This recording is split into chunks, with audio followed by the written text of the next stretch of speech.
Every month, we pick one lucky commenter and subscriber from all of our unboxings, and they win a £100 OnTableTop gift card. And remember to click that little bell, because that really helps us out. Hey everybody, it's Justin from OnTableTop. I'm joined by Jerry. Hello. What have you brought today? I have Wargames Foundry's Normans. Ooh. And these are some of the sets that they've recently done for Saga. Okay. Funny that. Reset the clock. You know. We all have that one game that we all just absolutely adore. So I do. Mine's Call of Cthulhu. I really still need to play that with you. Alright, so we've got some warlords in here, we've got some cavalry, we've got bowmen. Sergeants, is that your cavalry? Sergeants and knights are your cavalry. All knights are sergeants, not all sergeants are knights. Okay. So it's a 4-point starter set. Mm-hmm. It includes a couple of interesting things. These things. Be careful of these. These are brass rod spears, are they? Or are they? Yep. Brass spears, brass banner pole, brass is great. They are sharp. Be Yeah. careful with these. Yeah, be careful with everything. Don't poke yourself in the eyeball with your toys. You also get a set of bases from Nedra, so cavalry and infantry. Yeah. So infantry being your round, cavalry being your squares, and that's fine. And then after that, we're into the actual interesting things, the tiny fighting men. Yes. Now, these come from a foundry. They are all unique. There are no duplicates in these boxes. Okay. Which is nice when you're putting together a small warband. It's nice that you don't have to worry about doubling up on anybody. All right, so we've got our horses, which are quite nice. Yep. Now, does it matter which man goes on which horse? No, it doesn't matter at all. Yeah. Oh, wow. So this one, you're going to have a bit of cleaning to do. You've got a big bit of flash here, but that's just a bit of work with a knife. Speak of the devil, he's got a knife. It's that much cleaning with a knife. We've got the riders. I quite like this guy who's sort of looking about himself a bit. It's a commander. He's rocking a scepter / mace. Yeah. You know, stick with a big lump on the end. Well, depending on when these came out, that could actually be Baron Odo. Okay. William the Conqueror's cousin, Okay. who was I think he was actually a bishop. So he carried a mace on the grounds that they weren't allowed to cut. Not allowed to draw blood, but they were allowed to break limbs quite happily. So let's go through the horses first, shall we? All right. So this is a set of Hearth Guard. Now you could use these as warriors, but I think the way they've set the box up is the guys with the swords are your Hearth Guard, and the guys with lances or spears are your rank and file. Again, every horse seems to have a different pose here, which is quite nice. You will hit duplicates on the horses because I know they didn't have every one would be individual for that. Then we have our cavalrymen themselves. We've got a guy here, sort of bent a little bit, but no, just pull that straight. The designs are quite nice. I like the look of the swords. The chainmail all looks really good. And then we've got this fella. I think he'd be a bannerman, I'm guessing, because he's got the arm up and there's a gap in here for that brass rod. And he's got his shield and his sword at his side. And the last one is... Oh, he's blowing a horn. Oh, ubiquitous command, champion, standard, and musician. Yeah, I would guess so. All right, so that makes that actually part of the other cavalry unit, and then these guys could be your Hearth Guard. Let's see. There's a particularly lovely one about to lash down with a sword over the back of his shoulder. Let's see.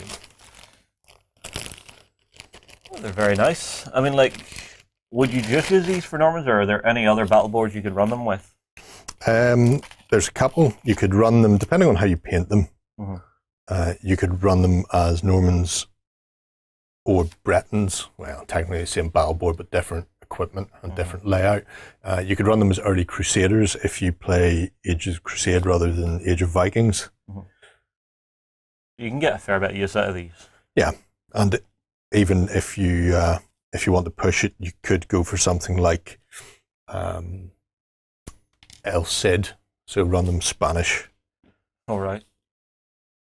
Although that would be a little later than this outfit, but not not massively so. Yeah. Now, are these guys? They have a very similar pose on them. Are they the same guy? No. They are the same guy. They're not. Oh no, there's Look at the slight helms. difference. There you go. See. Huh. Oh, ye of little faith. Same pose, different guys. Yeah, you know, when you're couching a lance on horseback, there's only so many ways you can couch it and not throw yourself from the back of it. Mm-hmm. There's a lot of cavalry in this. Is this standard for this faction? Can be. But if you're going to play Normans, they were renowned for their cavalry. I see. They don't have to. If you're playing Bretons, you definitely want to go super cavalry heavy. But you can play some of the Hearth Guard and like on foot. Would you want to? Depends on the build. Depends on the build. Mm. You've actually... Oh, this guy's got skill mail. That's a nice touch. Well, you know, shows he's got some cash. Yeah. That's one thing I wonder. In this time period, the knights and stuff that we're rocking about, would they have just been flashing the cash within their armor and stuff? The fact they've got armor means they've got money. Oh, right. Because if they didn't have that, they wouldn't be doing any of it. I see. So what, your average peasant rabble was just going about in his work gear? Well, probably just whatever he had to hand. Mm. If you are peasant levy, there's a reason you're called peasants. So that looks like it's actually, there's at least 1 point of Hearth Guard and 1 point of mounted warriors there. Yeah. But potentially you could run them all as Hearth Guard. There's no real difference. Because they're quite all like this fella drawing his sword. Yeah. Nice pose. I like the fact his sword or his scabbard is under his chainmail. You do see that in some medieval representations. I see. I mean, like, would there have been a reason historically to do that? To have the scabbard under the chainmail? I have no idea. Okay. I know it was done. I don't know what the reason behind it was. I see. So we're on to our bowmen. Yep. Who are not armoured in the slightest. They've got helmets on. Wow. The very slightest then. And this guy doesn't. No. Oh. But again, it's a nice mix of bits and pieces because these are a set of armoured bowmen, which means you could run these. There's one with armour. Yeah. So these can be run as warriors, depending on your list. If you're playing using your warlord as being William, I believe you can take warriors with bows, which changes up how they play. So putting a scattering of people in there with armour just shows they're not the standard peasant levy bow. I do like the fact that on one or two of them they've actually sculpted the arrow on there. Because there's nothing annoys me more than seeing every last one of them without an arrow in the bow. Doesn't bother me too much. I don't know, it's a pet peeve of mine. But yeah, they look pretty good. Another armoured guy. You have to put on all the bowstrings as it is. If you're going to have an arrow there. Yeah. Alright, so that's the starter set, yeah? That is 4 points of your finest Normans. Alright, what is in that other box then? So the other box is a reinforcement box. Okay, so this is the expansion to this force. Yeah, so if you're rocking that as a starter, 4 points, which is a small game. Yeah. Standard game is 6 points. Okay. This gives you another 3 points to play with. Let's see. So what have we got? We've got more cavalry in here. Yep. And we've got, crossbowmen. Yeah. I've not seen these used before. Is there any difference between the crossbows and the bows in the game, or is it just... Oh, massively. Okay. Crossbows are fantastic for taking out armoured, heavily armoured opponents in history. Yeah. And likewise in Saga, because everything is based off the armour of your units, they actually reduce your opponent's armour by 1. That's nice. Hearth Guard drop from 5s to 4s, and if they're mounted, it means they're going from 4s to 3s. You can really mess up small units of Hearth Guard with crossbows. This is one of the reasons why there was this whole sort of anybody with a crossbow was kill on sight.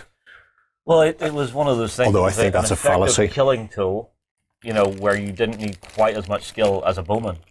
No, you really didn't. You didn't. It's not even the skill.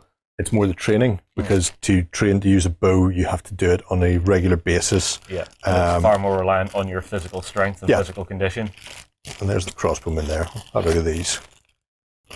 Alright, let's get a look at some of these. These I would be interested in. Just because they're very, very cool. And is this scale mail or like padded armor? It looks like padded. Looks like a padded gambeson.